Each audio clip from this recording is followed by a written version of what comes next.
Hey, it's 6:30 on a Tuesday.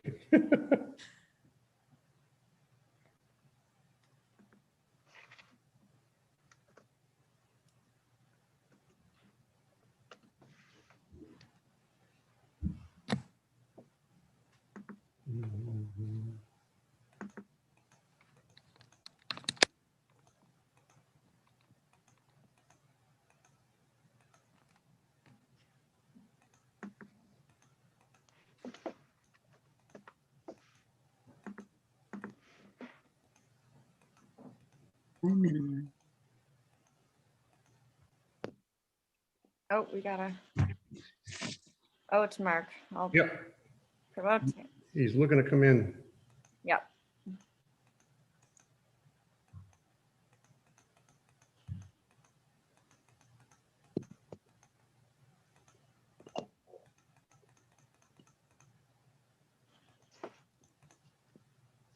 Thank you for letting me in. Well, you actually lost the vote, but we did it anyway. Oh well.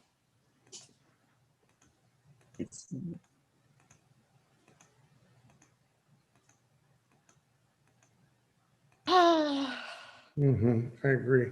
It's really, really cold in the Tucker room. So I know where Bob is. You're up in the Tucker room? Yeah, I had to relocate to the smaller like Tucker room area because I have a small space heater in my car and I think I stand a chance of warming this area up.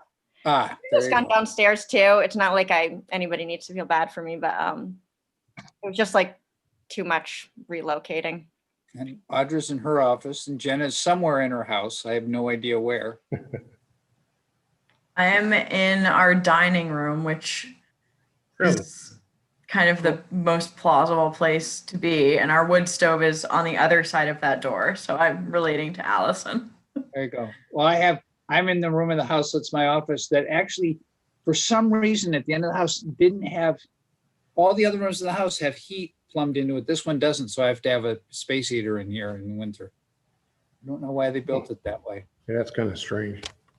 I don't know why the heat in the Tucker room isn't working. It should be. It should be. It's probably not turned on. Did you turn it on? It isn't turned on. Did think of that. I mean, I followed the same instructions that I've succeeded many times in turning the heat on in here. Oh, okay. Is it another steam? Was it like the meeting room where it's like a steam car firing up? Yeah, so you can hear it when it's on.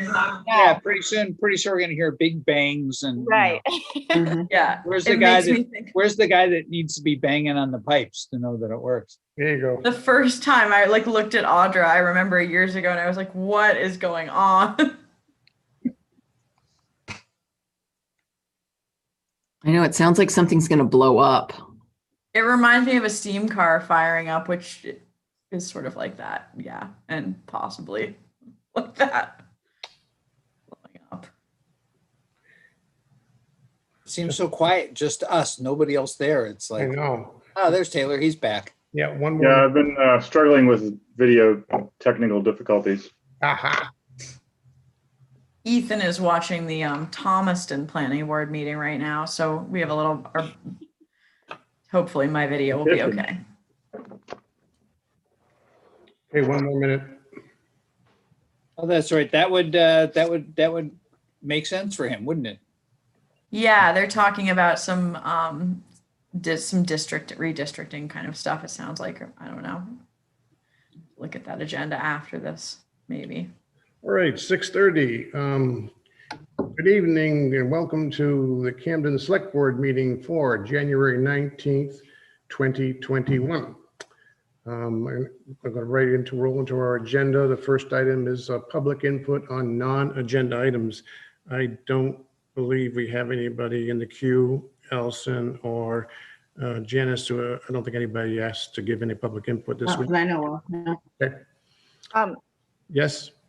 Do we want to maybe just briefly go through for anybody that's listening, just the Yeah. same thing that you did last time for people? Good idea. Yeah, I think it's a great idea. Just so everybody knows, again, this is, we're in a webinar Zoom format now, wherein we're have participants. You can see the individuals who are participants right now. Anybody can join as an attendee to our meeting, just like you were coming to the room that I'm sitting in, and attend the meeting. During the meeting, there are a number of options for you to participate.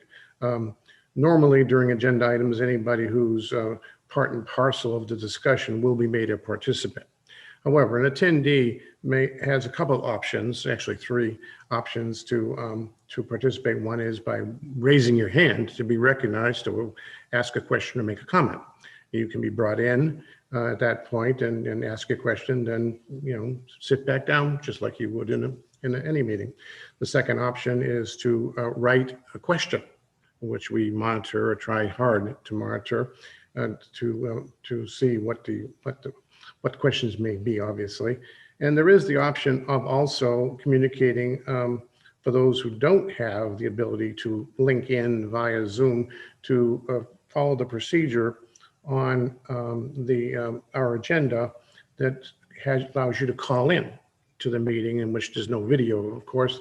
And I believe, Allison, I was on the agenda, but it's not there. There are 2 ways the person on the phone can click in audio. Could you remember what those are? To mute and unmute, I think it's *6. Yes. Right? And to Yes. raise your hand would be *9. Correct. *6 to unmute, *9 to raise your hand to be recognized in case you're on a phone and don't have access to the video portion. With that, unless there are any questions, we'll move back into our agenda to item number 2, which is the approval of the board minutes from December 15th, 2020 and January 5th, 2021. Taking December 15th, 2020 first, does the select board members have any comment, changes, or motion to approve? Mark? Well, I'll make a motion to approve. I noticed Allison has a comment as well. They're fine with me, except I noticed that when we were discussing the Willow Street house, the way the paragraph reads, we had a lot of great things to say about Dan Ford, and at the end says awarded to Habitat for Humanity. It reads a little strange that we were complimenting one of the applicants and then gave it to somebody else right away. So just it reads strange. That's my only comment. Other than that, I'll make a motion to approve both minutes from December 15th and January 5th, subject to discussion and approval and seconding. I have a second. Second. Discussion. Allison, did you have your hand up about something? I did, yeah, just a small thing on the 15th. Seth Berry should be Berry instead of with an A. You said the 15th? December 15th, I think that was the, Oh, I'm sorry. Okay, on the December 15 minutes, there's a misspelling of Barry's name. Page 4. yeah. And that also just reminded me, sometimes it is really good to read the minutes, some things that we've said that we're going to do. And not that we don't have a lot of stuff going on, but we should try to circle back and maybe do that. And I agree with Mark that we have to be careful about sometimes with our minutes and with our discussion, we end up focusing more on maybe the reasons that we feel uncomfortable with the decision or some things we feel bad about, and the minutes could lose some of the essence of, why we did what we did. Yeah. But I don't have any specific things that I don't have any better ways to state it. So then, Mark, your motion would be just to make the one change to the spelling of Barry's name on page 4 of December. That would be correct. So moved. Well, I assume the second is okay with that also. Roll call vote. Taylor? Aye. Jenna? I was not at the December 15th meeting. Okay, so no problem. We're going to separate the two. Mark, I want to do the 15th first. Restate your. I would like the motion that we approve the minutes of December 15th, 2020. With the change of Barry, Barry to Berry. Okay.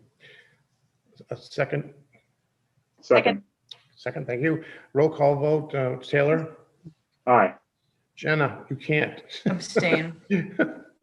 Allison, Aye. Mark, Aye. Bob, I also. So it's 401.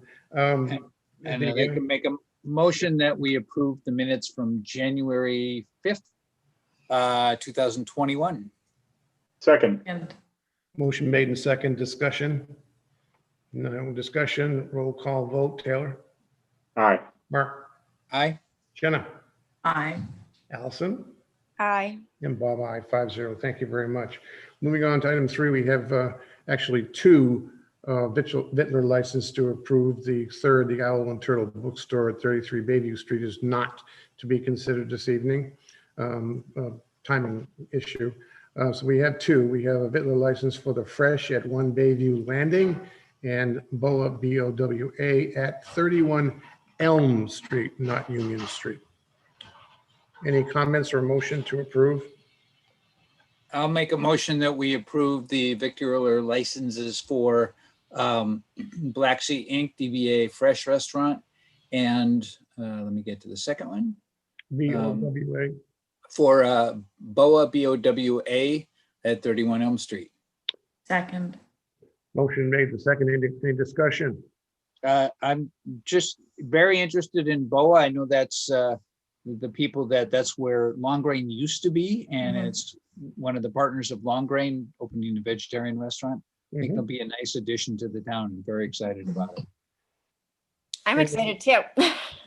I bet you are. Any other discussion? Roll call vote. Taylor, Aye. Jenna, I, Allison, Aye. Mark, Aye. and Bob, I 5-0. Thank you very much. Item 4 is we have a public hearing to be held for 2 liquor licenses. The liquor licenses are for the Fresh at 1 Bayview Landing for a Class 1 license and liquor license. And secondly, the Lord Camden Inn at 24 Main Street for a Class 5 bed and breakfast liquor license. Obviously, normally the purpose of public hearing is for the public to have an opportunity to provide input to the select board in its deliberation on the matter, in this case, 2 liquor licenses. But since we have no public involvement right at the moment, I'm not going to go through the procedure for those comments and revert directly to a select board discussion and decision on these 2 liquor licenses. So with that, board, any comments, questions, or motion? I'll make a motion that I'll do it one at a time. I make a motion that we approve the liquor license for Fresh at 1 Bayview Landing for Class 1 restaurant liquor license. Second. Motion made and second. Any discussion? Not hearing any. Roll call vote. Jenna, I, Allison, Aye. Taylor, Aye. Mark, Aye. and Bob. Aye. 5-0. Lord Camden Inn, discussion, motion. I'll make a motion that we approve the liquor license for the Lord Camden Inn at 24 Main Street for a Class 5 bed and breakfast liquor license. second. Motion made and seconded. Any discussion? Not hearing any. Roll call vote. Jenna, I, Mark, Aye. Taylor, Aye. and Allison. Aye. And Bob, 5-0. Thank you very much. And with that, we'll close the public hearing out and go to our action items, of which we have 4 this evening. The first one is for the appointment of 2 regular planning board members. I should state right up front, Audra, just to be correct, we actually have, we'll have very quickly, we have 2 member positions open and we have 2 alternate positions open. Is that the big picture? For Correct. Planning board. Okay. Just want to So make yeah, sure. if the select board's prepared to appoint alternates tonight, that is an option. And we've had the applicants in our packet before. We have them again this evening with 1 addition. I believe there's only 1 addition from before. I don't recall any other new additions, but I open up to discussion by the select board on our approach here. It seems to me that as a minimum, we need to look at making sure our membership. Oh, And hold what- on. I'm gonna let Jeremy, should we let Jeremy in for this? Is he there, Allison? Yeah, oh, yeah. Oh, I'm sorry. Bring him in. Well, while we're waiting for Jeremy, Yep. I just want to mention, good to see that there was more information on some of the applications than there were the last time, Mhm. which I think helps considerably. Okay. Definitely. Okay, well, at least we should start with a discussion on the actual two member slots that are missing on the planning board, and we can continue a discussion on alternates after that. Allison, go ahead. Yeah, so I'm really thrilled personally at Anita's willingness to do this and interest in doing it. I feel like for a long time as a town, we've been making a lot of progress in a lot of energy related areas. It's something that town residents speak of a lot, caring about reducing our carbon footprint as a town and helping to create rules and ordinances that lend to that sort of thing as well. And that we've kind of, we really need to start taking some of that energy that we have in places like the Energy Committee and getting caught up in terms of our ordinances, whether it be, adapting to sea level rise or incorporating energy efficiency into the criteria that we use for site plan review. Just a lot of housekeeping items like that I'm really hoping somebody like Anita was willing to tackle. So I would hope that we would approve Anita, and then also my other suggestion would be Chris O'Rowe, having been able to watch him some as a zoning board of appeals alternate. I do think it's important that with the planning board that we see that are there, there are people that have been involved a little bit before, so we kind of understand something about priorities. But that would be my hope, that for those two permanent members, it would be them, and that we could take maybe some Patricia Chen, who was an exciting new applicant who looks qualified, and maybe she could take Chris O's spot as an alternate on the zoning board of appeals. Would be one option. So, but interested in other people's comments too. Mark. I just want to mention, Allison, you're talking about Anita Brocia Scott for people that aren't Oh yes, know who the application is. I thought we should put the entire names in. right, and that she's the chair of the Energy Committee. That's a great point, that not everybody knows that. Yeah. Okay, Jenna. I would definitely also feel that Anita could be a tremendous asset. Anita Brocia Scott, she's been involved with Pathways there. She's been on the select board. And I think that Chris O has the right mind. I was really impressed with the quality of applicants that we have here. And I think we're really happy about that. But I think that Chris O's, he's a great person. Technically, he's very smart. He cares a lot about the community. He's had to cut his teeth a little bit as an alternate on the ZBA. And he's got his finger on the pulse, and I think he's really a strong candidate. And that's not to in any way, shape, or form discourage anyone else, but I was very pleased to see his name in the pool for this. So that's my two cents. Thanks, Jenna. Other comments, Mark or Taylor? Mark? And looking at I know we need to fill somebody on the ZBA, and there'd been some discussion about that, but looking at, the applications now, I know Pat Chen has 2 years at a planning board in another town. And I know the alternates speak quite frequently on our planning board, and then their knowledge is really important. So I think we should probably appoint two full members and the other two people as alternates, so we have a full roster of planning board, because I think it's so important and meets a lot more than the ZBA. That's a change from what I was feeling earlier, but that's why I mentioned that the applications have more information on them. Okay.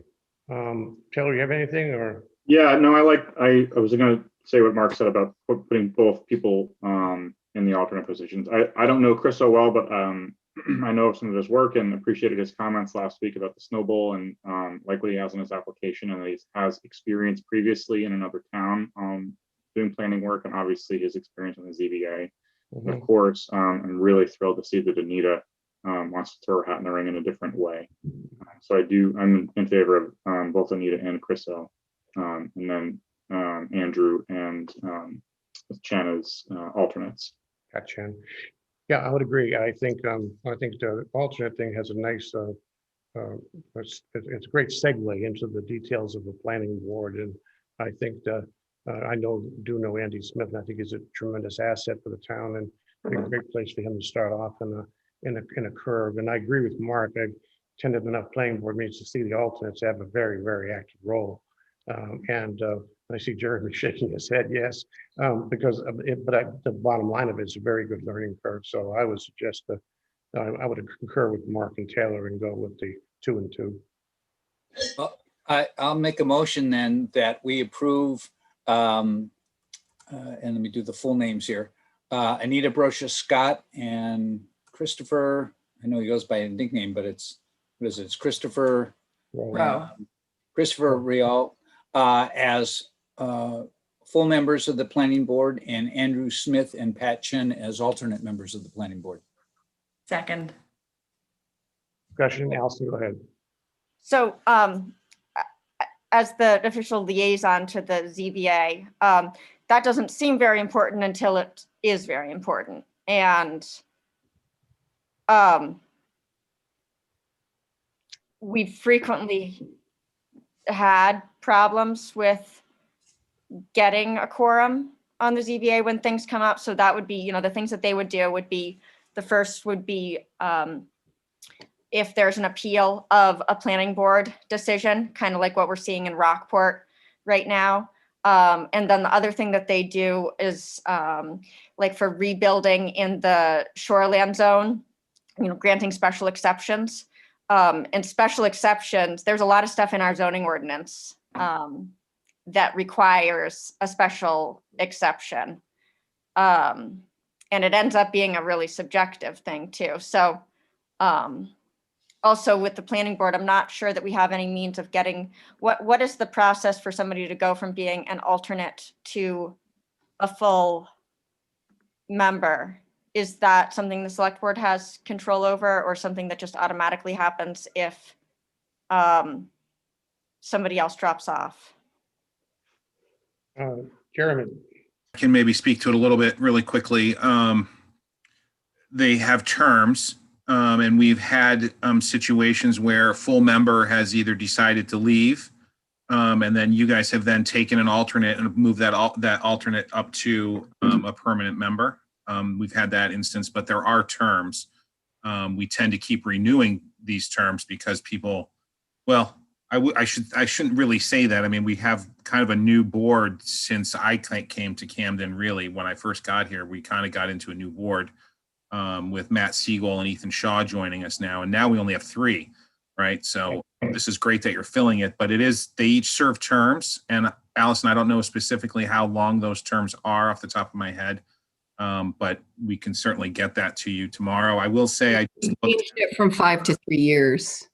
So Okay. there's terms. I did look at the ZBA, and right now we have a full ZBA membership currently right now. So if Chriso getting off, I assume he's going to be off the ZBA now. So that would leave us with 1 opening on the ZBA. Right now, the current ZBA members are John French, Ron Vanisdal, Sam Smith, John Cool, Deb Chapman, Tia Anderson, and then Chris O'Rio just got off, or Chris Rowe got off. So we are 1 person shy on the ZBA. Right.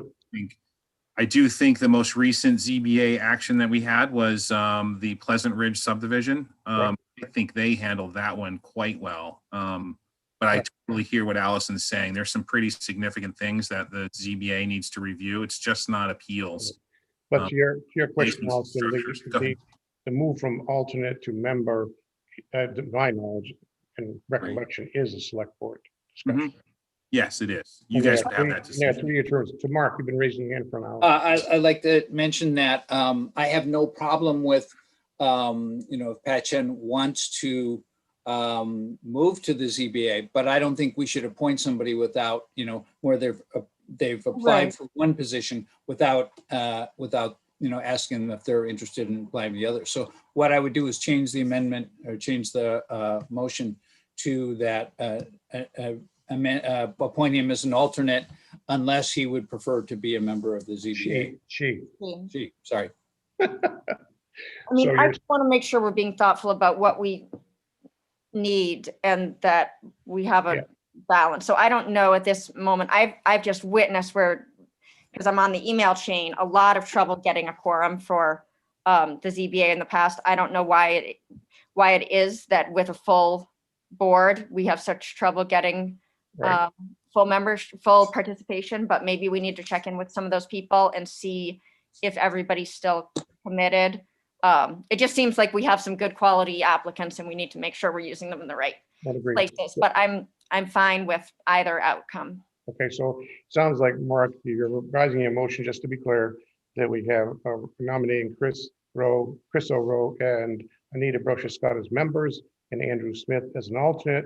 And we will just table Pat Chen for the moment. No, Pat Chen as an alternate, unless, unless she comes forward and says she'd rather be in the ZBA, but let's get this done now because that's what they've applied for. I just don't want to move I somebody. just want to be clear on the motions on the table. Say again, Allison. Andrew Smith would be, it's not just Pat Chen, Andrew Smith could be good on the ZBA. That's true. That's true. But- Okay, so the two alternates have the option if they come Yes. back to us with them. Okay, so with that, the second is okay with that clarification. of the motion? Good. Any further discussion?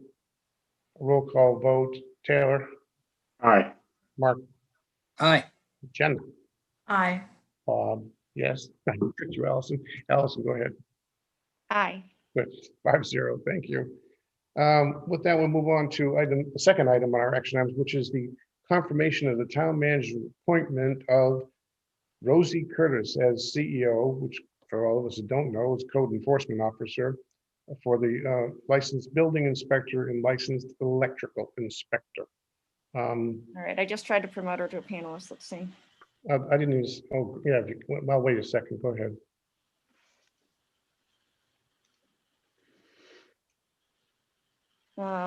Maybe I'll just allow to talk here. It doesn't, Yeah, I think she's on her phone right now. Oh, okay.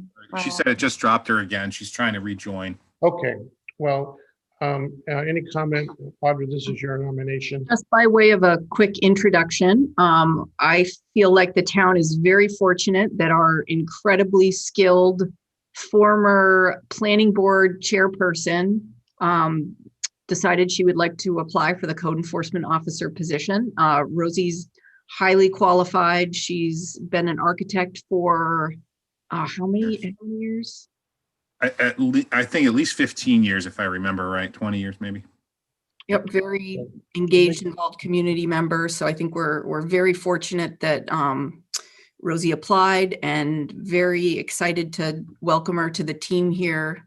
She's a There real she is. pleasure to work with. Hi, There Rosie. she is. She's muted.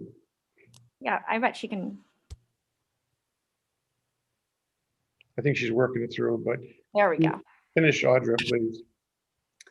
So Rosie, we were just sort of explaining a little bit about your background and that you're joining us as the code enforcement officer, coming from being the chair of the planning board and a practicing architect, and explaining to everyone how thrilled we are that you're coming on board here as part of the staff.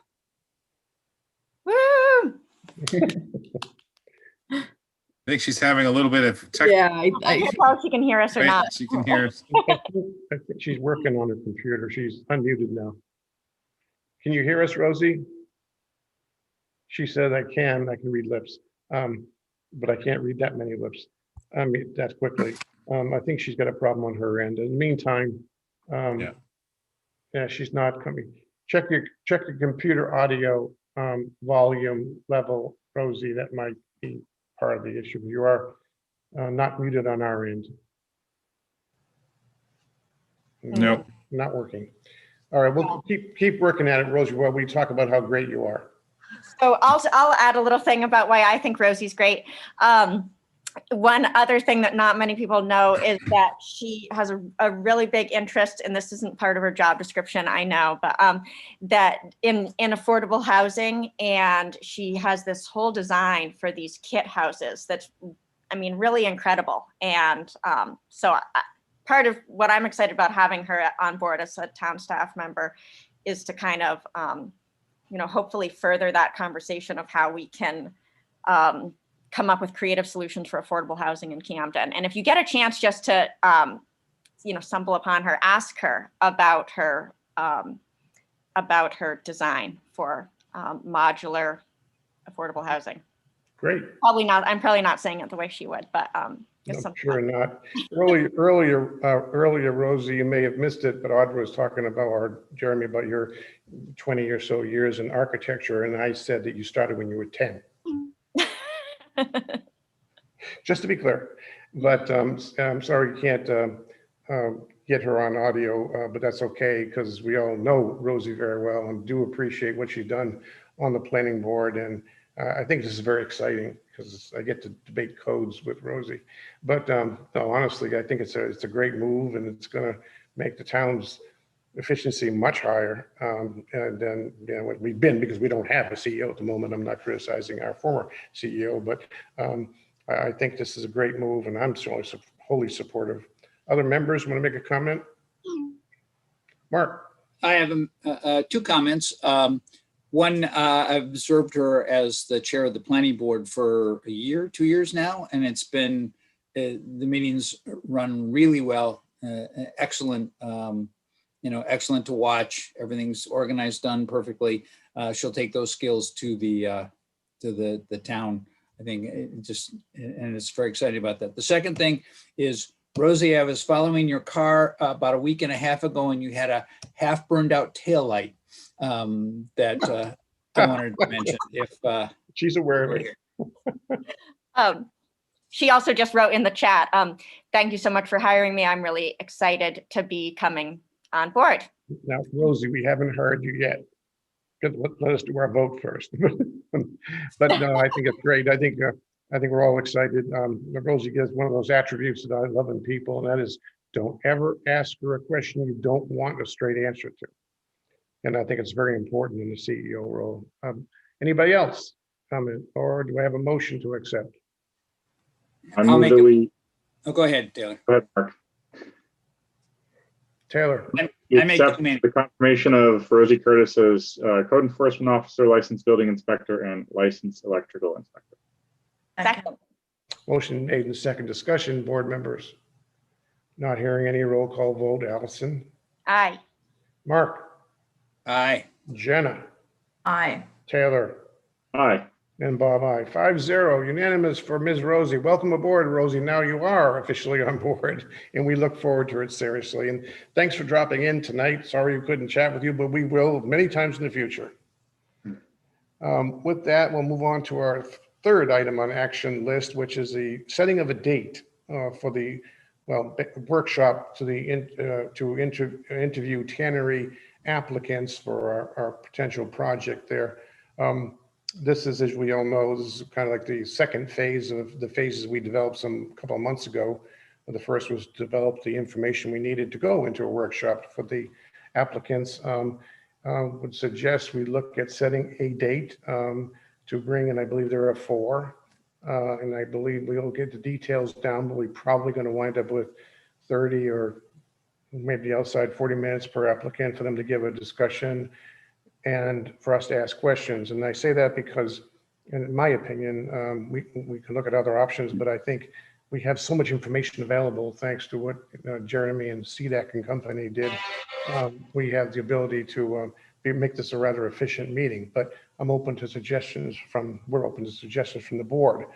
But we need to probably set a date, and I'm suggesting the February time period. Comments, board members? How many, just asking the group, I guess, do we feel like we want to try to get them all done in a session, or maybe 2 per session? I'm just wondering what our bandwidth is going to be like, because I sort of expect that we're looking at an hour, maybe even 2 hours with each person. Seems probably Oh, realistic. no. See, that's where I would disagree with that. I think and I say that only because it's up to the board, not mine, but if we have so much information at hand in terms of what's been done by CDAC and others for us to review, the proposals to review, we should be able to make it much more efficient than an hour per person. But however, per applicant. However, if we do go with an hour per applicant, yeah, 4 hours is too much. Yeah, I guess I am as optimistic as you are, Bob, about being efficient, but realistically, I just envision questions and back and forth and a bit of conversation. But it'd be Yeah. great if it was like, half an hour and done, but I want to make sure we're super thorough, I guess, and plan for that. That's a good comment. Allison.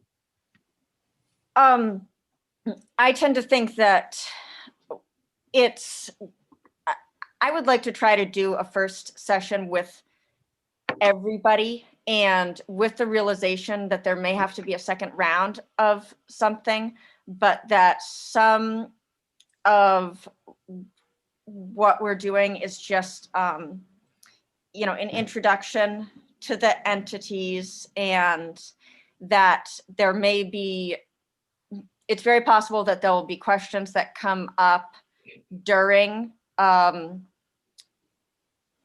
we're going to have questions that are actually going to require, there's not going to be an answer right then. Some of the things I'm thinking of are like, how much are you willing to amend, what can be changed, or could this be changed, or could that be changed? And so I kind of like the idea too of having them all have a chance to give a presentation that's kind of short, and have it all be in one session for the first time for, I think a lot of it to encourage the public to watch, everything, so that we don't get, I'm a little bit worried about if we allow them to be really, really long and in separate sections, that it's like people are going to see one presentation and not another. And of course, that's still a risk. But I guess I would try to encourage people to be logging onto Zoom in kind of a webinar format, watching along, and then writing their questions as much as possible. And then we can make all the questions available. We can figure out what the best format is to answer those, but that some of it's going to be writing. And that if we just allow it to be an hour with this person, an hour with that person, and just kind of, that there's really going to be no amount of time that is sufficient if we don't. Yeah, a little bit. I'm sorry, I'm not going to say anything more. I did. Anybody, any other board member? Mark, go ahead. I'd like to agree with Allison. I'd like to see, let's start with each applicant coming in equal time, maybe 30 minutes each, 20 minutes each to start, so they can be all compared together from all the people watching. Mhm. And then we can see what else we need from there if we need more. Taylor. That makes sense to me. I think the one thing that I would suggest is, okay, so say we're going to do all the applicants together in one session, 30 minutes each. Whatever happens after 30 minutes, we're done, and we'll circle back. But I feel like we should, assuming we're going to do this all via Zoom, set it up so that block number one is with this applicant for 30 minutes. They come in, they give their presentation. We have our Q&A. The public has their Q&A. And then that person stops, they are removed, and then the new person comes in for 30 minutes. Yes. So that it's not everybody in at one time. I think that Absolutely. Absolutely. That's the way we'd have to do it, Taylor. Absolutely. Okay. I think what Allison was alluding to, and I went a little deeper in my head when she was talking, was when you get separated applicants in a proposal, there can occur that somebody in the first group of applicants might say something that might lead into a competitive advantage with the second group. They may wind up discussing some flexibility in terms of their proposal, and the next group it starts to ratchet itself. So I think Allison's correct. If we find that in this time period that there is a follow-up, we'll do a follow-up. It's really done all the time. But whether it's 30 or 40 minutes, if it's 30 minutes, you're talking 2 hours. That's still a long time. Yeah. If you're talking 40 minutes, you're adding another 40 minutes. But anyway, I think we should start off with the 30-minute idea, try for one day and make it a workable session. Allison, you had your hand up. Yeah, and I think we should probably encourage the applicants or the developers or proposers to stick to something more like 15 minutes. Yes, And then, 15 minutes for their presentation and then 15 minutes for some questions. Some of the, my hope is that some of these developers or applicants will have read CDOC's comments. I think we should send that to them ahead of time. Mhm. And, one of the things that CDOC asked is, how flexible are you on, this aspect or that aspect? But that we shouldn't start by saying, here, we're going to give you 30 minutes because that'll be. Right. No, I that was my thought. I also think it's important to understand that exactly what I had just presumed they would and should have all of the CDAC information, in which that packet does have questions on each of the applicant's proposals. So part of their 15 minutes should only be addressing, not regurgitating the proposal, which we've already read, I hope, but more addressing the questions that may relate to the fundamentals of the proposal in a short bullet form in 5 minutes, and then 10 minutes talking about some of the comments there that have been developed. And actually, that's extremely efficient from my experience. But anybody else? Jeremy, did you want to add something? No, I think that's a great point, Bob. A couple of these entities I've spoken with, and they've reached out to me about the process and where things are, and I've told them they should tune into the CDAC meetings. And so I think if I were them, I'd be coming already prepared with responses to CDAC questions and their comments. So I think that's probably a really good point, and I'll make sure everyone has that document tomorrow if they don't have it already. So. Taylor, you had your hand up. Yeah, I guess I'll just be a bit of an echo chamber there. I think that it makes so much sense to me for them to hear from us that we would expect them to come prepared to answer all of the questions that are asked in the CDOC document. And again, I think if we're looking at 30 minutes per group, then it would be good if they had a presentation, whatever their presentation is kept to 10 or 15 minutes, so we have at least half of the time to be able to have a bit of a back and forth with them. Okay. So with that, I'm sorry, Allison, go ahead. So I think a big question we're going to get is, how are we going to, what's the process for public input and for people, when is the correct time to share, a question that you have for one of the proposers versus when is the correct time to let the select board know, what your opinion is about what we should do or not do. I mean, of course, it's always okay to give the select board what, your opinion, but when are we going to be really inviting that opinion? And so I guess I would encourage sort of this next phase to be asking questions and to encourage the public to both submit questions to us ahead of time. That's fine. And also to be asking questions during it, especially in the interest of efficiency, to be doing that in the, through the chat or the question and answer feature if possible. And then us committing to making sure that any of the questions that can't be answered during the time of the meeting, that they, written responses would be prepared by the applicants and that could be made available. Because I think for some of it, the amount of interest from the public in either just talking about, related topics or asking questions will exceed that 30 minutes. And so we should kind of be really prepared for that. And then also say that the select board meeting following this this workshop that we're going to have, that will be, I think, a time that people can really maybe just share what their comments are about what they witnessed. Right.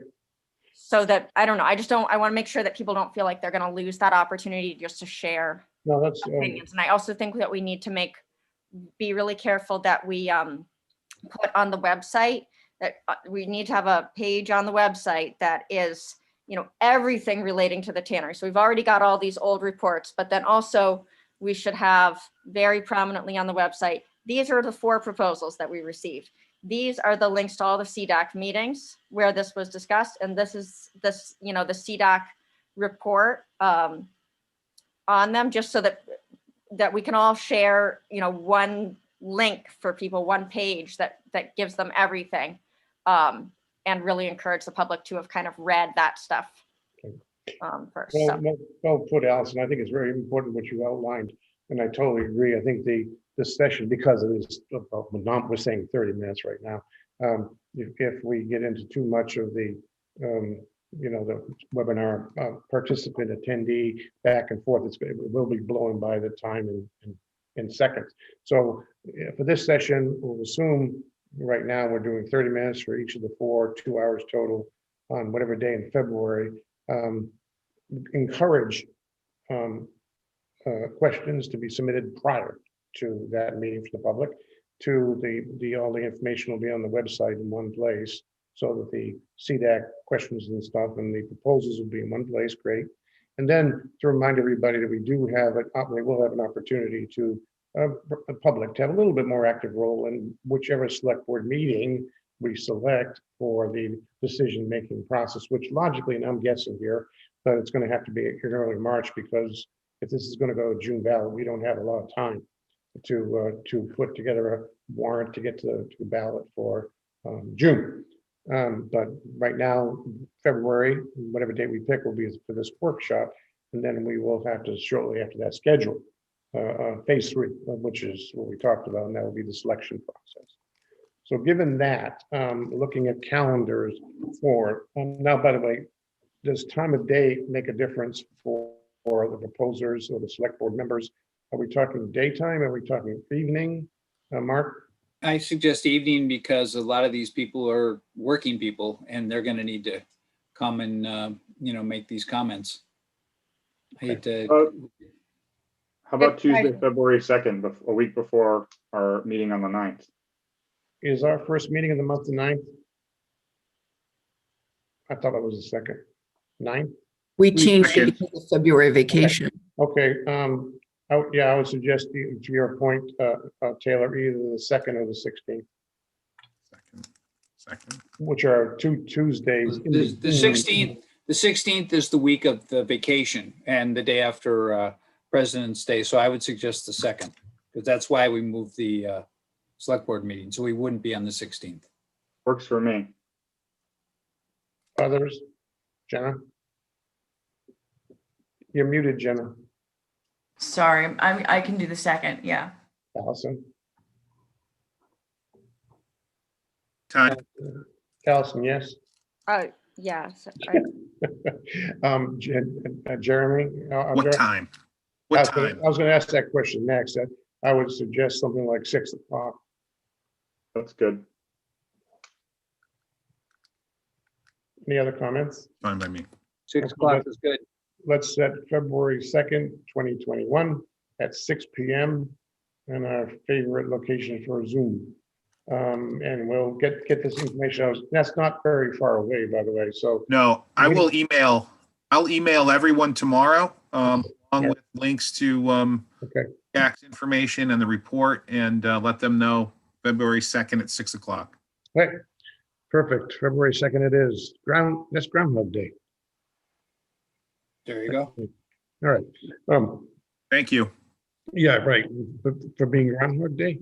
But the Thank you for doing this. So the 4th item on our action items list is the approval to lend or otherwise dispose of our public safety boat to the Meganticook Watershed Association.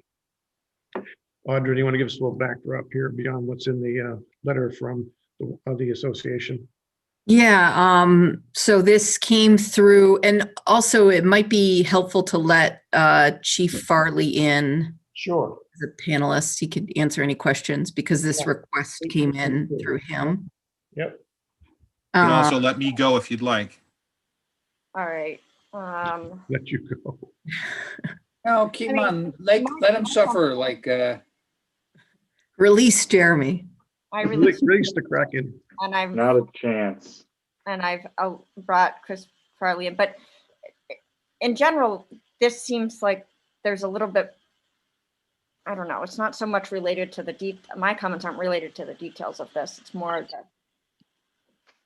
Yeah, process. I mean, there's not a lot of details, I guess, for anybody watching. The Watershed Association, their boat is sort of at the end of its usable life, and they've asked if the town would consider letting them have or use the public safety boat. So that's sort of the broad strokes. This is the whaler with an engine, is that correct? Oh, hold on. It looks like, is this Paul? This must be Paul Leeper that I see here. I should bring him. He's raising a hand. Yeah, bring him in. That's okay. Promote him to panelist also. But while he's bringing him in, this is just so everybody understands, I think everybody does, this is a chief, Boston whaler with a outboard motor, correct? Yeah, it's a Boston whaler-like boat with a 60 horse outboard on it. In a trailer, right? Yeah, it typically stays in the back row here in the public safety building, and it's on a trailer. And when we have to use it, we have to move a vehicle, bring another vehicle in to hook up to the trailer, and then deploy it. Okay. Utilization of that boat, Chief. Can you explain past utilization of the boat? It typically gets used in trainings. We usually try and take it out a couple times during the course of the summer. We've used it to help the Life Flight Islesboro Crossing Swim for their fundraiser. We usually provide a safety boat for them. And in the time that we've had it, I believe the boat came into the public safety arena in 2009.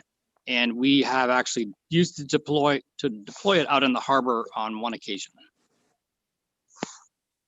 Okay. Yeah. Well, Allison, go ahead before I say anything. So I remember one of the things that we did during, I think it was budget discussions last year, is we asked Audra to work with town staff to identify equipment that we have that is not needed. And so I think I'm guessing that maybe this is a spin-off of that a little bit, as I read in the letter from Jamie Weymouth that they had heard that the town was going to be getting rid of the boat. And so that's why they expressed interest in it. I guess my hope would be, and it may be a little bit petty, or not petty, but I think that probably this needs to be part of a larger effort where since we know that we've asked Audra to do this, not just with any fire department equipment, but also with, various other departments, that it would be good for us to come up with a list of the equipment that we've identified throughout the town and then publish that list. I'm afraid that if we start doing it in this fashion where different people, organizations or people have heard that the town is doing this, and so they benefit by being able to kind of get in quickly and make a proposal, that we're kind of skipping the process a little bit. And it's not, it may be that the Watershed Association is really the perfect fit for this, but without having gone through the process of saying, we've identified, this boat, this Willie's Jeep, this fire truck, this random thing of the snowball, and then assessing a value to it, I worry about the accusation, fair or otherwise, that we're not giving equal chance to. Good points, various Allison. entities. Other comments? I think that, Allison's right. That's how that became kind of public. When you all asked for things that were not used very much, the boat ended up on the list. And so it's accurate that the boat's not really used very much. If the boat goes to the Watershed Association, which we've talked with over the years about that being a possibility, the boat is still available to public safety to use on the lake. And it's actually easier, in my mind, for us to use it when it's actually in the water in the lake, rather than us having to go through moving trucks to hook up another truck to the boat to actually get it out to the lake. And it just, that just takes time. If we give it to the association, if the association ends up with it, it's in the water, it's more easily and rapidly deployed than if it's sitting here in the public safety building or up in storage at the wastewater facility. So I guess the only thing that I'm having an issue with is that some people know about a list and some people don't. I'm not aware that there is any list. I've never seen a list of all of this equipment. I think we just need to go through the step where there's a list that everybody knows about. Right. And I, other comments before I say anything?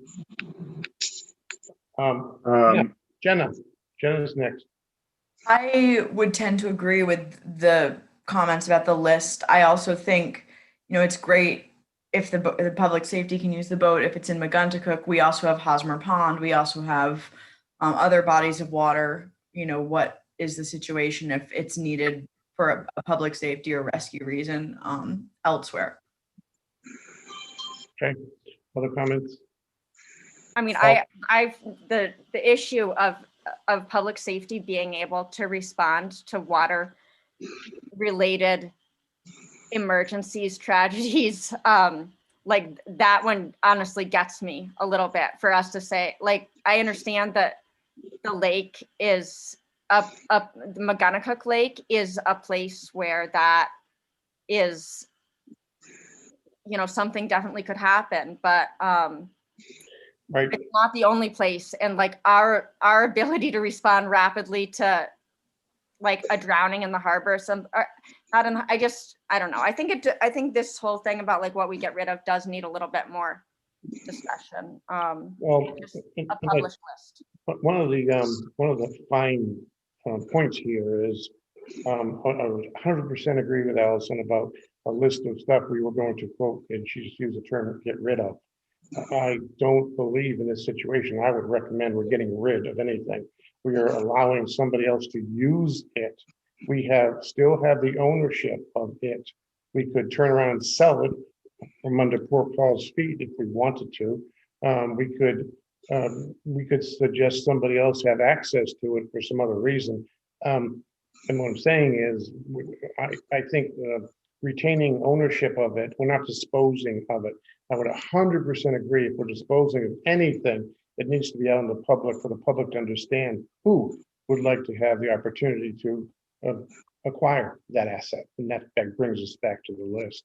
The question in my mind here is, this boat is sitting in, as I hear it, almost always sitting in the public safety building, not being used, what Chief just told us.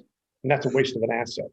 And if we can do anything to utilize using it somewhere or letting somebody use it, and it could add to safety or inland harbor master kind of a thing, I think that's a good idea to use it. But qualifier on that, if anybody's using it, they're also going to maintain it. Because on the one hand, we can't allow people to play with an asset and not maintain it at the same time. Taylor, you had your hand up. Yeah, I agree. I really agree with everybody. I think that the bigger question of equipment in general that is being disposed of does need to be a consistent process that should be out in the public, consistent for everything, no matter what we do.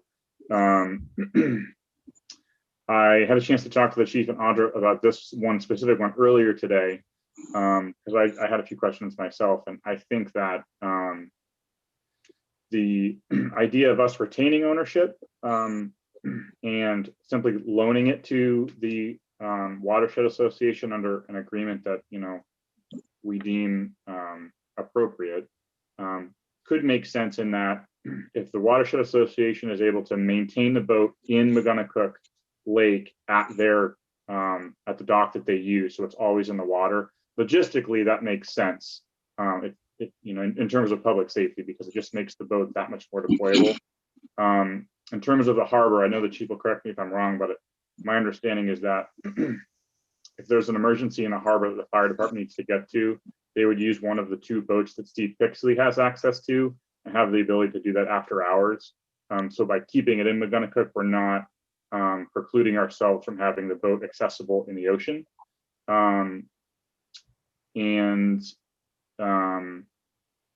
Yeah, so in that sense, it does make sense to me. The one thing that I sort of wanted to nail down was who would be responsible for fuel and maintaining it and that type of thing. When we talked about the Inland Harbor Master specifically earlier this year, we made that agreement under the auspices that he would be using the Watershed Association's boat. So, we already do contribute some money every year to the Watershed Association. So if we're also going to loan the boat, I just want to make sure it's equitable for taxpayers. But logistically, it does make a lot of sense to me, to your point, Bob, that it would make the boat more usable, and users of the lake would get more out of it. That's my 2 cents. Paul, you didn't get a chance to say anything. Would you like to say something? Yeah, can you guys hear me? Yes. Okay. A couple of things. A little background from our point of view. We've had our patrol boat now for, probably 10 years. And we put many hours on our patrol boat, much more than any recreational user. So we go through the engine very quickly. And when we heard about the possibility of the fire department boat being available, we checked it out, and it wasn't used very much. So it had low hours, which is what we always look for. And so that was good. One thing I do want to make very clear to the board is that we have had a verbal agreement with Camden Fire and Camden Police that anytime they need to use our patrol boat, and this has gone back for decades, they can use it. In a public forum here, I'm not going to precisely tell you, but basically they can go down and use the boat anytime they want. So it's always there, and I would expect any agreement that would reach with this boat, we would have the exact same thing.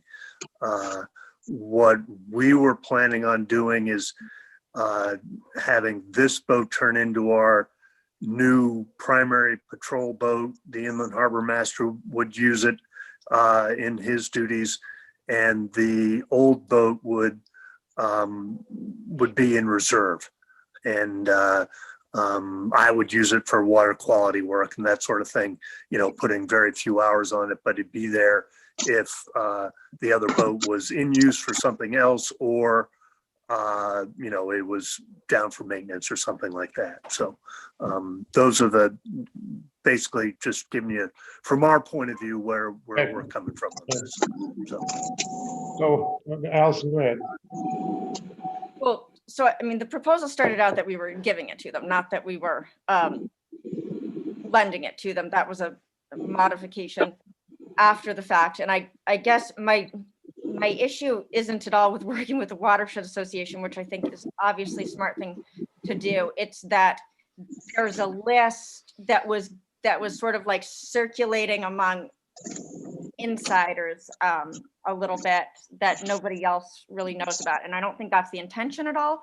But also, what about Hosmer Pond? I mean, I think that the expectation that the town is able to respond to some kind of an emergency on Hosmer Pond. I know it hasn't happened that you've needed it there, but what if it did? So I don't think we would give up an asset and then leave ourselves without either a relationship or a resource to fill in that void with.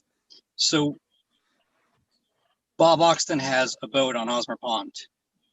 which is a pontoon boat, which is actually if something were to happen, a much easier to platform to work off from, which Bob puts his boat in the pond early in the spring and takes it out late in the fall and always lets us know if it's working or not working. As well as in the harbor, as Taylor said, relationships with Steve Pixley, as well as the folks over at Lyman Morse. And we have boats easily accessible to us that are already in the water in those locations. So, I mean, I guess, yeah, it's great. I'm sure Bob would let us use his boat on Hosmer Pond, but All right.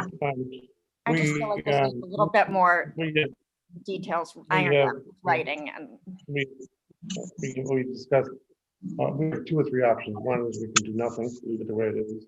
2, we can allow another user to use it, including maintaining it, but still maintains under the control of the town. Or 3, we can sell it. Obviously, it's an asset, but I would totally agree. And the third one, that's an open process that we have to open it up to the world because we're a public entity. So that really brings us down to 2 options. Which one does the select board prefer to go with?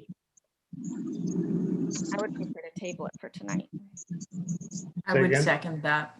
I'm comfortable tabling it and maybe nail down a little more details on exactly how we see it working out. You know, again, I'm in favor of the concept, but maybe it'll be easier if we just nail out the details just a little bit more. And obviously we need to get lists together if there are department lists of equipment in general, a little more collated. Okay, so am I hearing a motion to table this item? Is that what I heard? So moved. Do I hear a second? Second. Okay, motion made and seconded. Chief's talking to somebody else. Discussion? Roll call vote. Mark? Aye. Jenna? Aye. Taylor? Aye. Allison? Aye. Bob, aye also. This item will be tabled for, to get a little bit more information before we proceed any further with this utilization of this vote. That ends our discussion items, action items, excuse me. Thank you very much for coming, Paul. Good to see you. We'll keep you apprised of our motion, moving on this matter. Thank you. Very good. You guys have a good evening. You too, bud. Take care. And discussion items, we have, we have 2 principal ones and 2 normal. One is the discussion regarding the appointment of budget committee members for the FY 21-22 budget review. Audra, how about a little backdrop? Yes, so we currently have 14 members on the budget committee. That's the one item that really needs to take place during open town meeting is the nominating and election of budget committee members. And given that we weren't able to hold an open town meeting this year, we weren't able to have any new budget committee members elected. So that's why we have currently 14 members. And the select board, you have sort of a choice in how we proceed. We could proceed this year's FY 22 budget meetings and deliberation and ultimate recommendation from the budget committee with 14 members. The challenge to that is that a quorum is 11 based on what's required by charter and the state statutes that guide committee membership and quorums and voting for committees. So 11 would be a quorum. So that means every single meeting, at least 11 of the 14 would have to show up and vote in the affirmative to move anything forward. So that's a pretty challenging number because that's like the vast majority of that 14 is 11 would have to show up at every meeting and vote in the affirmative. So that's kind of the situation. The other thing that the select board could do is appoint new budget committee members for the FY 22 budget, because it is common practice with the budget committee. And it's pretty common that, members drop off before between, when they're elected at town meeting and when the budget committee work commences. So you have appointed members in the past and you're able to do so now. So those are sort of your options. Just decide that you want to proceed with 14 or nominate up to 11 new members, because I think the maximum on that committee is 25. Just to be clear, Audra, Mark, 1 second, just to be clear, if 11 people showed up in the meeting, that was all that was there, they would have to, it's the same as our select board thing, if 3 people show up, we have to all vote affirmative, correct? Yeah. Mark? Do we have people that have shown any interest, or we just be picking names out of a hat? Some. Yeah. Like, I mean, if you notice, Andrew Smith's application for the planning board, he also expressed an interest in being on the budget committee. That's correct, and we have a couple others that I'm aware of too. I think that's we can sort of discuss that, but Alice, before you say anything, go ahead.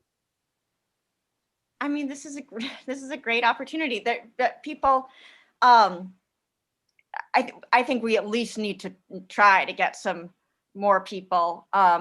But this, town government isn't for everybody, but the budget committee is a reasonable first look at kind of how things work in town. And some people end up being really long contributing members. So I think usually people don't express interest all on their own for the budget committee. Most people that we would want don't know maybe the budget committee even exists. That's how I got on it, because they needed to meet that quota of 21, and somebody was like, oh, I guess we could take Allison.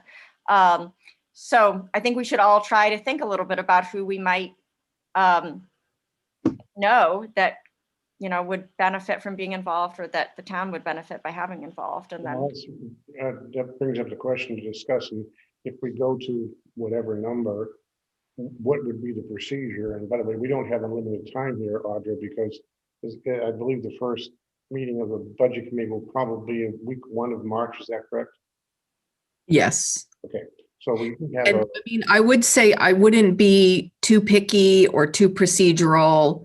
I mean, if any of you can think back to what it's like, open floor town meeting, it's pretty fast and loose. It's like, oh, I see so-and-so in the audience. Will you be on the budget committee? So I don't think any of you need to be too overly concerned that you're not following a very strict process or being what you would consider fair or not fair. I think it's more about, if you can find people and speak to them and they express interest, just if we can get this done as quick as possible, that would be, I think, beneficial. Taylor. So Audra, by that suggestion, does that mean that we do some legwork and then at the next meeting appoint these members? I would say so. I mean, I think that probably the most successful that, in getting a big group of new members was, I think something went out over Facebook. So. Yeah. Yeah. Was thoughtfully done, and we got a lot of great people. Allison, 1 second, Mark had his hand up. Did you have your hand up, Mark?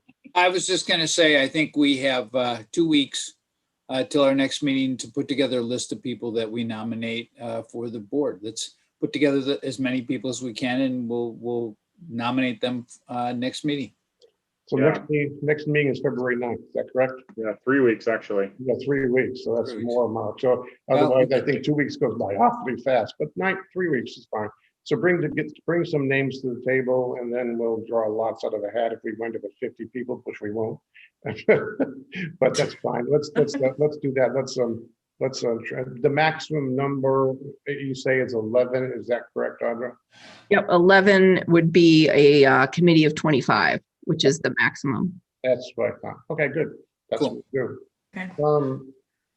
The next item is a discussion, obviously, but on the idea of, and this has been mentioned by a number of people, a survey with regard to the public about their feedback on town meeting, options meeting. Audra, as I recall, this is about open town meeting versus secret ballot. Is that correct?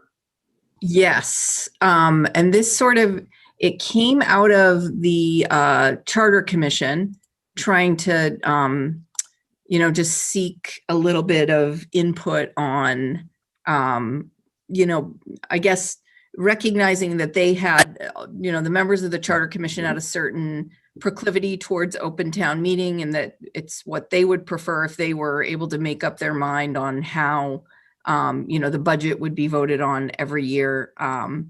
And they sort of recognize that maybe, you know, the rest of the town doesn't feel the same way. And given our experience with town meeting for 2020, it would be a good opportunity to ask the broader public how they felt about, you know, having a town meeting where it was all secret ballot, including the budget. So I'm just trying to sort of pull this up now because it was a really simple survey.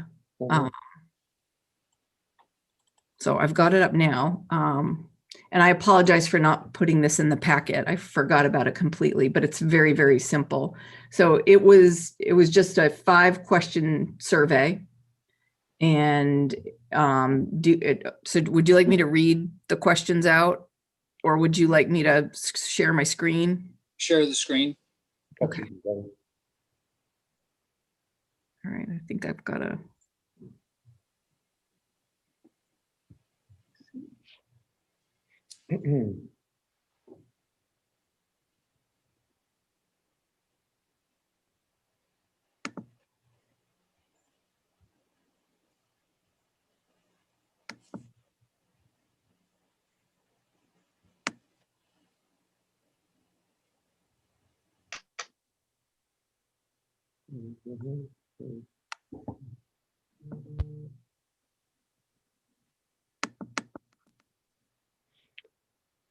While she's pulling this up, obviously, this is just something the Charter Commission came up with. The real question here is there an advantage of us reaching out and getting opinions on last year? That's the bottom line of it. What questions we do and whether these are the right ones or not is something that we have to decide.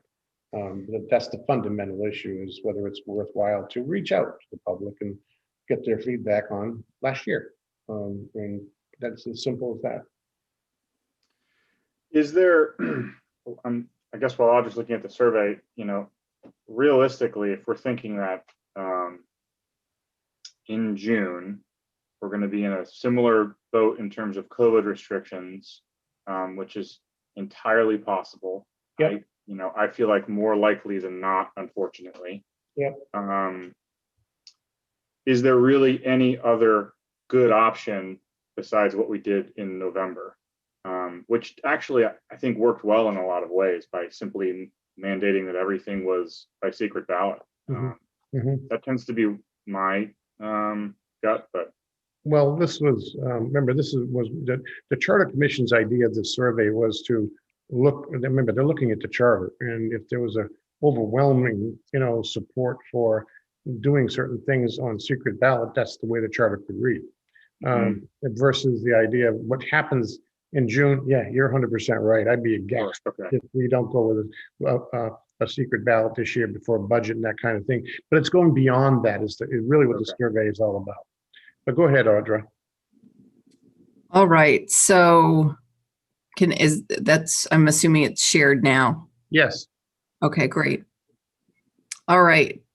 So it's very, very short survey. Like I said, it's only 6 questions, 5 questions. Where they're just trying to find out if the public preferred voting on the budget by secret ballot instead of an open meeting in the Opera House. And yeah, and whether or not that's the way the town continues, and getting an idea of, are the respondents full-time Camden residents? Are they registered voters? And, you know, do they attend annual town meeting? Right. But obviously, question number 1 is the crux of it. Whether one prefers voting on the budget by secret ballot or not, or no preference.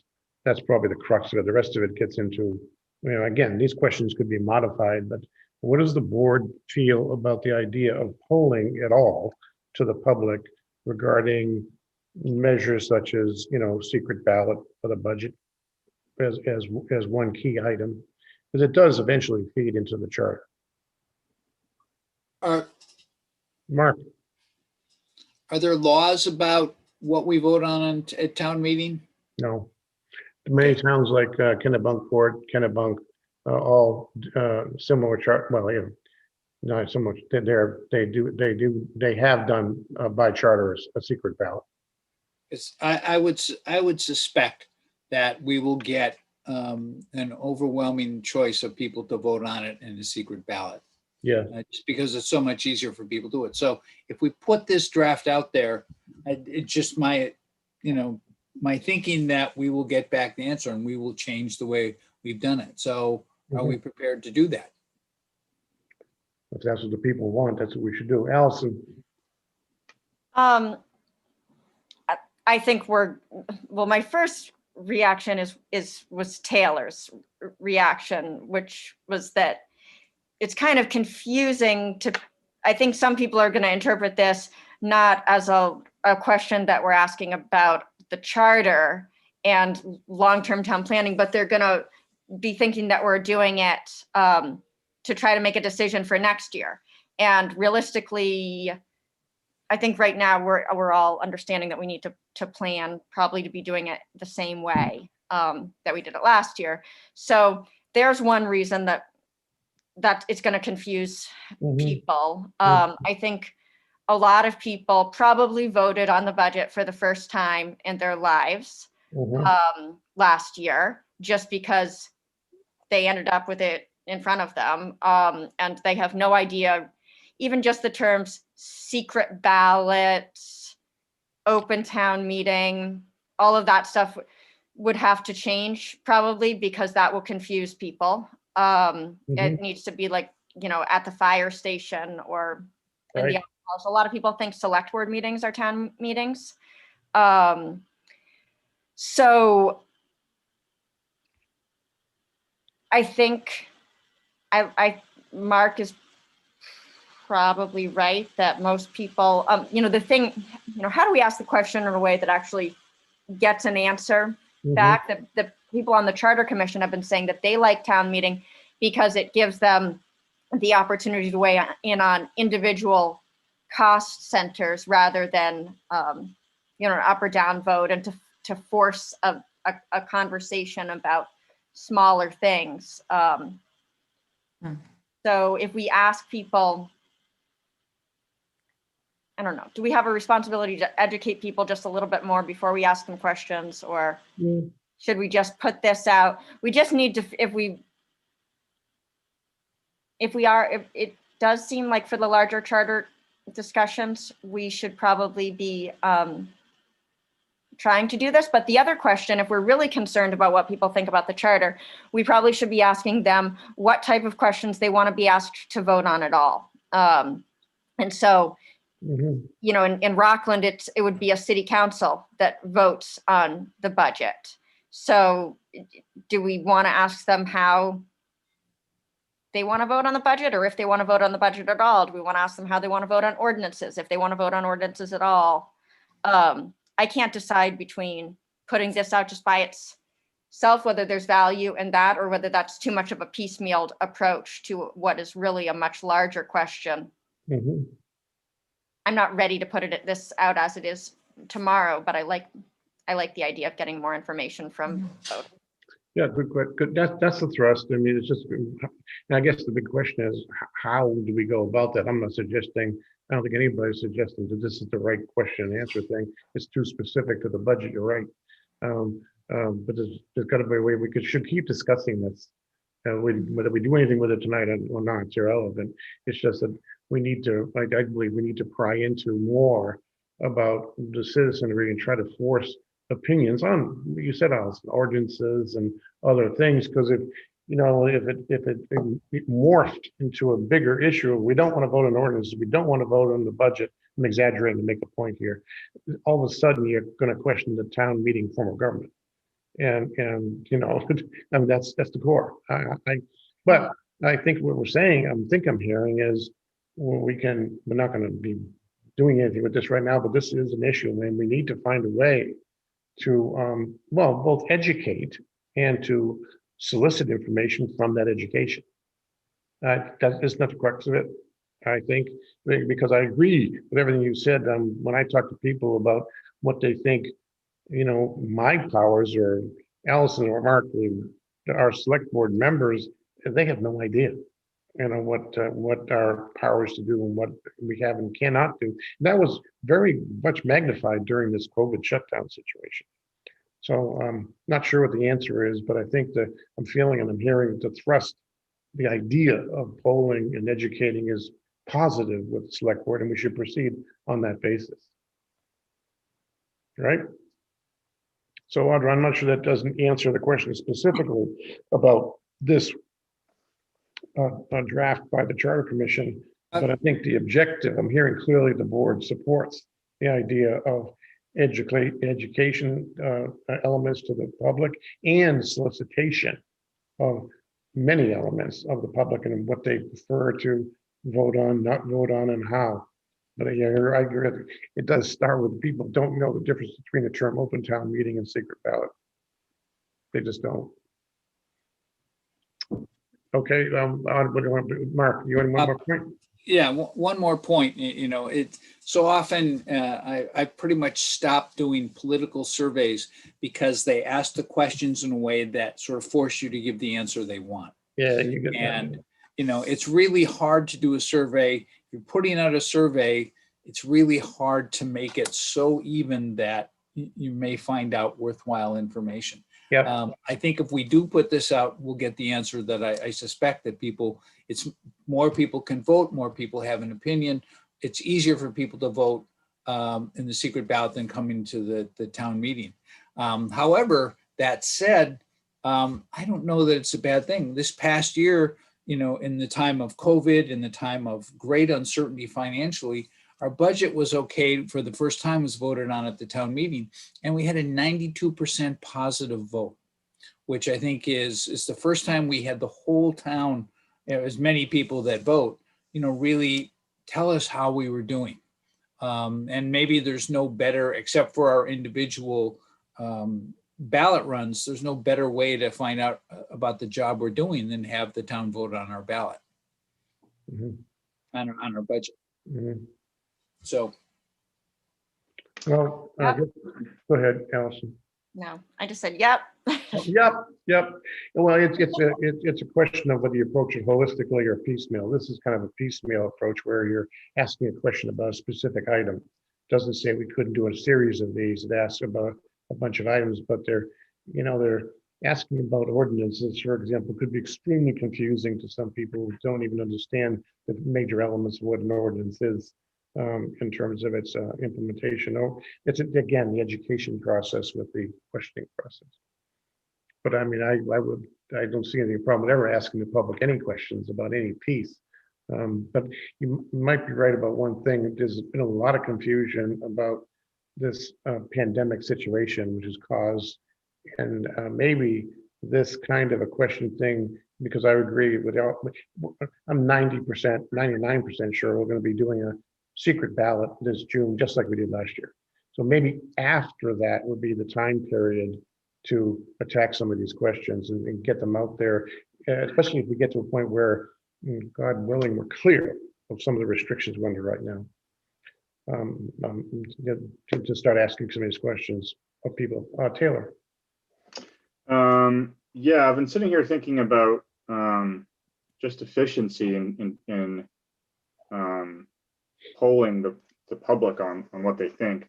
I don't want to send the message to the Charter Commission that we don't want to engage the public by not using this method. But I do think it would be better to ask people in one fell swoop a series of well thought out questions to the point that all address the charter as a whole, this being one of those. For me, the challenges are, how do we reach people? I think that incorporating social media needs to be a big part of that, but that doesn't reach everybody. So then what is the plan for sending out a mailer like this? Does it go out in the April tax bills or the fall tax bills? And in conjunction with maybe a social media outreach to get some input. Do we put straw polls on the actual warrants in some fashion so that the people that show up for that secret ballot can vote on the warrant, but then also have straw polls asking them charter questions? I think those are questions that, to me, that need to be answered first. And I like the idea of doing it all at once as much as we can, because I think it's important that we get the public input, but I think it needs to be really refined. Yeah, I'm not sure of the urgency here either. I remember, I think you all know that the Charter Commission has voted to suspend its operations until May, as I recall, Audra, at which time they will revisit the situation with regard to dealing with the public, hopefully hoping things will be better in the May time period. So even there, it's not urgent. Mark, you had your hand up. One more thing about the survey. If we were to give more information, I mean, now we're just asking a simple question. Would you rather do town meeting? Would you rather do vote on the ballot and the secret ballot?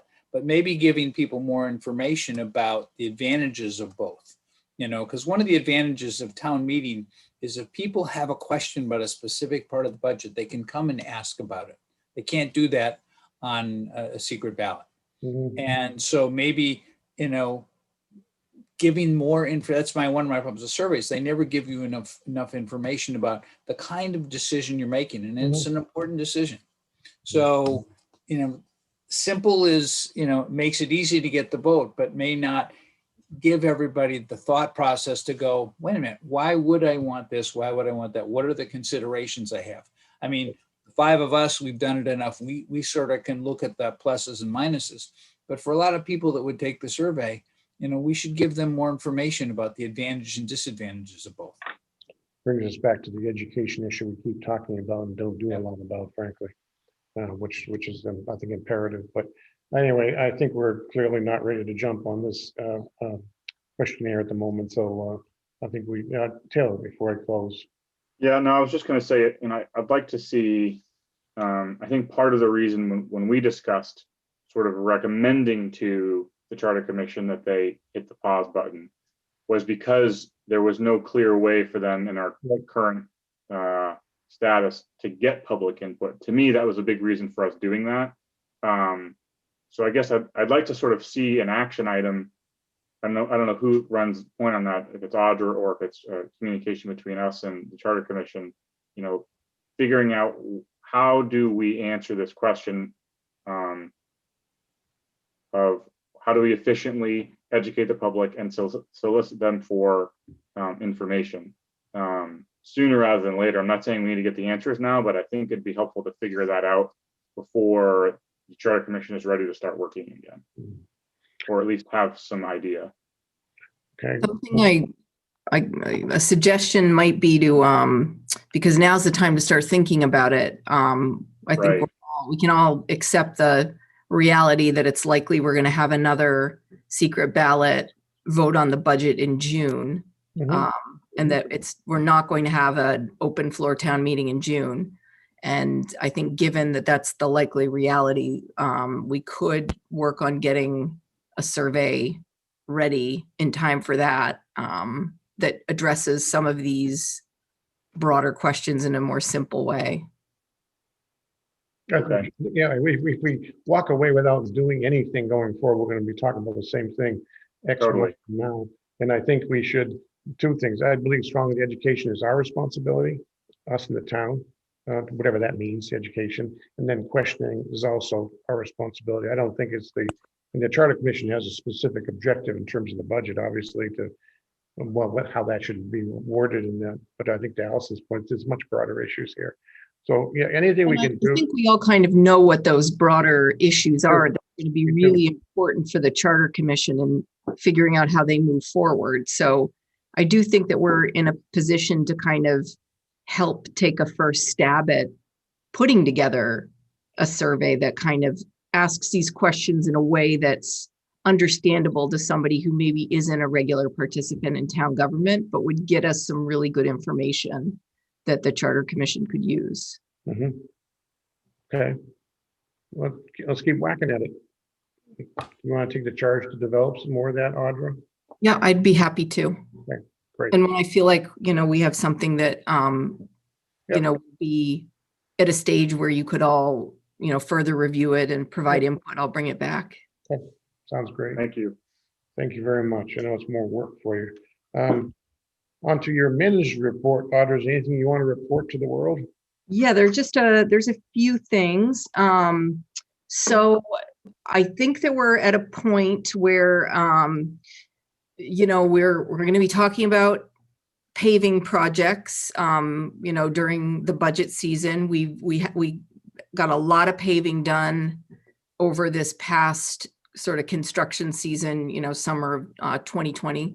So I think it's an important time that we look at sort of our road opening permit and ordinance and start to make sure that it achieves what we need it to and it protects our infrastructure and it puts us in a good position where we're just reducing the likelihood of some entity coming through and tearing up new pavement and not repairing it in the way that we need to maintain the long-term integrity of our roads. So I would, I didn't put that on as an agenda item, but I would really like to work on that and bring something forward to the select board for your approval to move forward with, an ordinance amendment. So you're talking about an amendment to the existing ordinance that you want to draft and bring back to the board for discussion for warrant in June? Yes, correct. Yep. For road opening or paving moratorium, whatever we decide to call it. But I just wanted to give you all the heads up during my report that that's something I think is really important now, given the amount of work and investment that we're putting into, rebuilding, repaving some of our roads. Is there anything that we can do at the same time that would deal with the utility poles and stuff too, or do we have to wait on I would like to include that as part of it. I mean, it would be great if we could force other entities to be a little bit more careful with taxpayer funded infrastructure. It's just unbelievable what they're able to do. But I wouldn't want the road opening ordinance to be slowed down unnecessarily by attaching it to the CFP stuff. But I absolutely want to include that as part of it. Yeah. I'm not saying that's the only reason why. There's plenty of other, good reasons why any responsible municipality would do this, but that would definitely be a part of it. Sounds like a good idea. Anything else? Yes. So I had mentioned that myself, Bill Kelly, Planning and Development Director Jeremy Martin, and Carrie Leishman are working on amendments to the TIF districts. So we've progressed that conversation a little bit more. We want to disappear the highway TIF because that really isn't sort of working. We're having a very difficult time figuring out sort of the original goal of that TIF district. And I think even if we knew what the original goal is, anyone who was involved could agree that it's not achieving that goal. So we want to look at sort of, getting rid of that TIF district and making some amendments to the downtown TIF district. And, now that we have a better understanding of the boundaries of the district and some of the objectives of the original development program for that district and some of the, the things that we might want to consider into the future, given, some of the sea level rise concerns and planning that we'd like to do and ways to try and incentivize that. I think we have, some really good direction in terms of, amending that TIF district. So just wanted to provide an update on that and let you know that's also something that we would like to have prepared for the June town meeting, which is It's going to be a big ballot. There's going to be a lot that we're going to try to I would agree. Okay, thanks. Go ahead. I mean, really, I wouldn't say it's a lot. We're really not putting nearly enough out to voters, given that everything has to go to voters. We've been really way too slow, I think. And a lot of these things are just really can be super fat. Not, I mean, the TIF district is obviously difficult, but I think we should be taking on a lot more in terms of, I mean, we're gonna have to explain to voters, sorry, it's gonna be a bunch of stuff and maybe we can Yep. group a bunch of it together, Yep. but we should be willing to Yep. just, you know, the harbor ordinance, just- there's all kinds of stuff that just needs to be Yeah, done. you're 100% right. Anything else, Audra, before we move on to? Oh, and I just wanted to, a couple of, sorry, Bob, couple of Alright. things. And Allison was probably going to give this update, but our partner at Midcoast Conservancy, who's working with us on a lot of the river restoration work, was ill with COVID for quite a while, but Sheree is back on board now. So that project is once again progressing. And we will be moving into more of the public outreach and community engagement work around that project. So just wanted to Great. give everyone the heads up that that's starting. And I think it's really exciting. And I'm, really looking forward to the next phase of that project, because I think we're going to get a lot of really good, information out there and input from the community. And the last thing is that the EMS project, we need to find a date for a joint presentation with the other select boards. So it would be ideal. We really, it's pretty important that that's done in February, because some of the input that we're going to get from you and the other boards are going to have an impact on our budgets. Okay. And our planning for this upcoming financial year. Are you You'll have to talking get about a that on meeting the with agenda in a Rockport? second.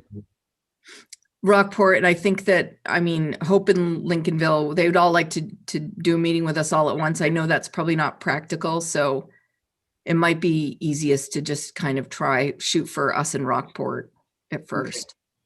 I was going to Mhm. suggest, to be honest with you, I would prefer that they do them individually. Yeah, it just seems like it'd be a lot more streamlined for us to be able to have one-on-ones with select boards. I don't know how everybody else feels, but if Yeah. we could ask Kevin and company to give their reports individually to each select board, it's 4 meetings for them, I understand, but I think it would be a lot easier for everyone to digest that. Yeah, I would tend to agree with you, because otherwise you can wind up with disparate views of different towns. And Yeah, wind up with a discussion about why your views are different, and try to sell. So we would try to sell somebody else in our philosophy and vice versa. Yep, Yeah. I will speak with Kevin and explain to him when our meetings are and see if he can come in for the first meeting. That'd be great. I would Mark. just have to I'd have to agree with that, because the 4 towns have quite different views on where they want to go. And the meeting could disintegrate and not into a presentation, but into a discussion about, well, we don't want that, whatever. So Yep. probably better to hear it individually and then figure out how to move forward. Yeah. Let's try to get them on board as soon as possible into one of our next meeting. With that, we'll go to select board reports. Mark. Couple things. The Opera House has listed, I think, 14 new musical events that are coming in the next couple months. These are all digital. The performers are all from Maine. They come and they perform on the Camden Opera House stage, and we have a 3-camera shoot that they do now. They've been upgrading the equipment. And we've been getting over 1,000 viewers on the different streaming sites. They're all streaming and they're all free. So if you go to Camden Opera House, Camden Opera House, I think it's .org, or maybe .com. You can come and see some great music. CamdenOperaHouse.com. You can see some great music, and it's all free, and it's very successful. It's very well filmed, and the sound is excellent, and the great performers. That also is on the website now. The Camden Conference is up on the website, and that's going to be a digital presentation this year for people that are interested. So you can find information on the Camden Conference. And lastly, as I say every week, please be safe. Please wear your mask. Vaccines are getting out there, and hopefully they're coming further along. And I'll end up asking Taylor how he's been doing with his vaccination. That's how we got the mustache.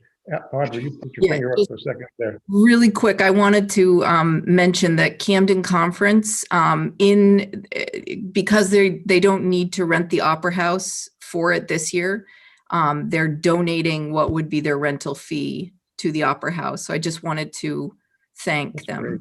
Wow. That's great.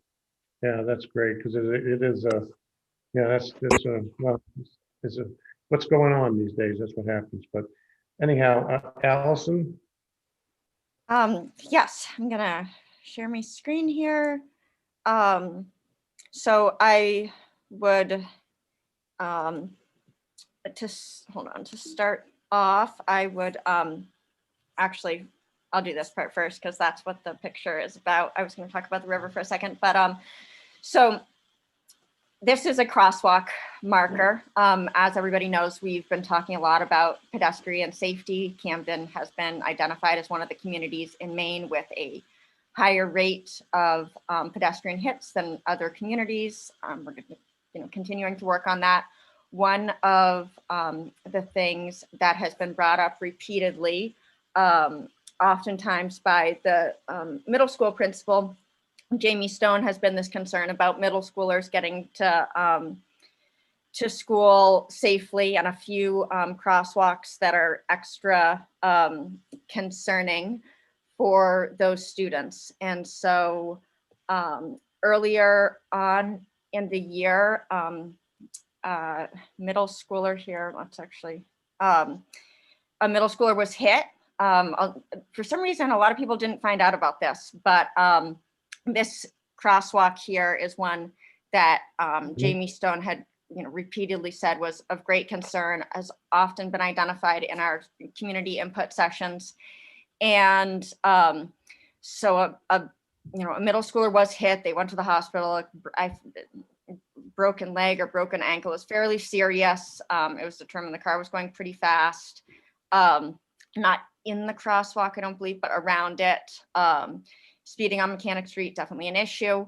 So one of the things that was done, I'm going unfortunately in the wrong order here, but the Public Works Department put out several of these crosswalk markers on Spring Street, Trim Street, on Washington Street, and then also on Mechanic Street. And so those have been out for a month or so as to a means to try to see if does anybody notice a difference in behavior.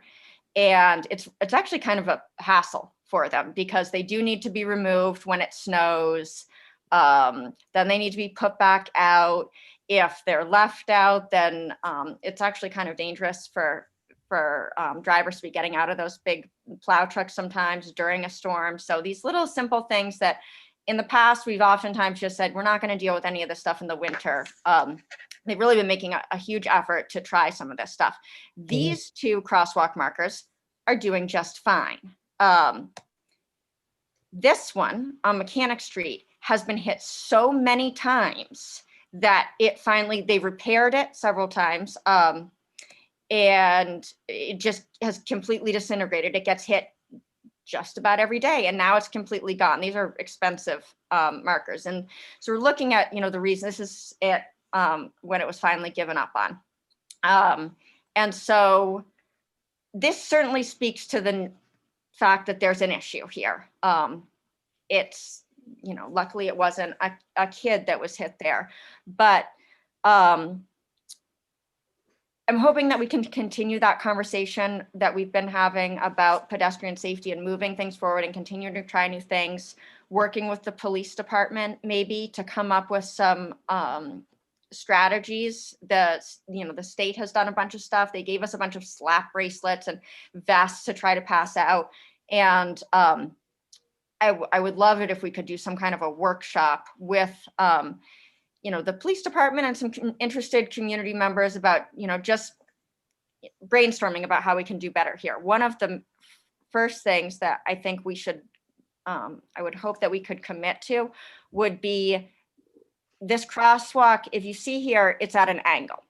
And the reason that it's at an angle, a normal crosswalk here, since this is Knowlton Street, this is where, middle schoolers use all the time. It's a very heavily traveled spot.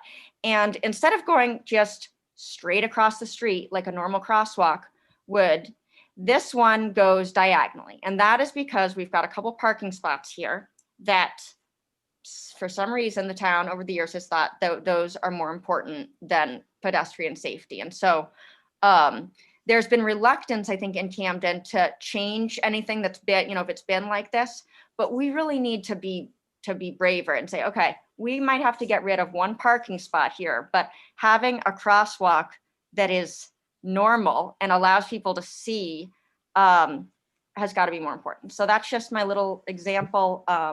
And also, if people can look out and make sure that nobody's hitting those things. If you see somebody hit them, report it.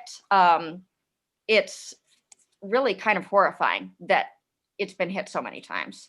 And so that I'm going to stop my share there, but then just to echo what Audra said about the river project, I had an opportunity to present to some of the regional staff of the National Fish and Wildlife Foundation and also NOAA on an update to our project. And I got to see some of the other projects that have been funded in the Northeast, climate resilience projects. And that was really exciting to see some other communities grappling with issues like ours.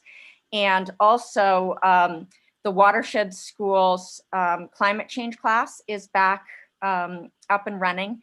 There is a new teacher there who is really pretty extraordinary. I really appreciated they reached out to me, and they've reached out to a few different people. And I had a great meeting with them. And there's a student, they've been lucky enough to have an intern from the College of the Atlantic who is an intern for their climate action leadership lab, which is sort of an expansion of their climate change class. And she has a lot of experience in river issues and is interned last year for the Maine Sea Grant and has done a lot of stuff with ArcGIS and is really excited to help us with the public input part and education for the river project. So there's going to be a lot of ramping up there, a lot of opportunity to talk about that. And we're overjoyed to have the Watershed School involved in this project. It's been a dream for a long time. So that's it for me. Thank you, Allison. Mr. Taylor or Benzie? Well, I'm very interested in what Allison just talked about at that crosswalk on Knowlton Street. I have noticed that there is like a very busy crosswalk, particularly after school. So I realize it's not a discussion item right now, but I'd be curious to hear about whether crossing guards are still a thing, because it seems like that would make a lot of sense, particularly after school in that location. Mhm. It seems like it's something that should be addressed. I've noticed it myself before, so I second what Allison said. Good point. Thank you. Is that it, Taylor? That's it. Okay, Jenna. I am all set for tonight. Thank Cool. you. I was going to mention the Charter Commission. We already talked about that and their hiatus that they're on. Everybody's aware of it. With that, Mr. Ratner, with your famous motion to adjourn. I would like to make a motion that we adjourn the select board this evening and resume in 3 weeks. Second. Motion made, second. Any discussion? Full call. Jenna? Aye. Allison? Aye. Mark? Aye. Taylor? Aye. Bye-bye. Thank you all so much. Good meeting. A lot more to follow. Take care, gang. Stay safe. Good night, everyone. Thanks, everyone.